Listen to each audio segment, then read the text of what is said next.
บ่อเสียห้าร้อย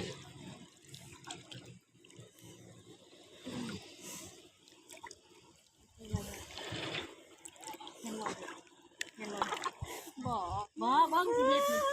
ความร้องเงี้ยร้อยดีกว่าเฮ้ยหลอกๆแหลกๆดีกว่ามันง่ายเอาแม่ที่จับให้เบิ่งเขาสอนเอามือไปทางหน้านี่เอาขึ้นเอาขึ้นมันจะเป็นเห็นเลยเอาขึ้นไว้เอาขาขึ้นบ่เป็นอีหลีนี่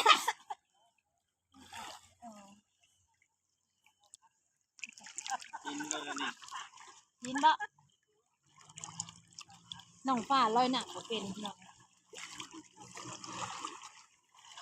มันคือบ่มีหอยเนาะอยากกินหอยทรายดิ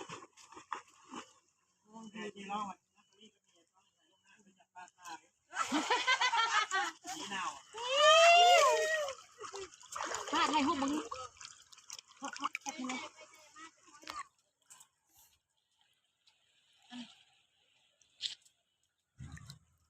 เด้อ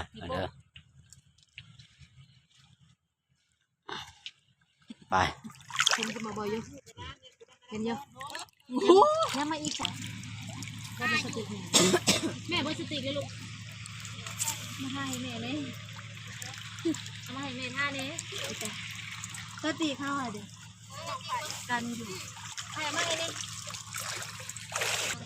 ใกล้กว่านี่ได้น้ำนั่งกับบ่อยู่เอามากินตาละแดงอยู่แล้วลองเอามากินต่ออยู่เลยเอาหน่อยไหมอ่ะถ้าอายุโอ้ยในมือฉันนี่กินชิมกับคนสุกอะไรก่อนสมัครตายชิมไอ้จีบทำ15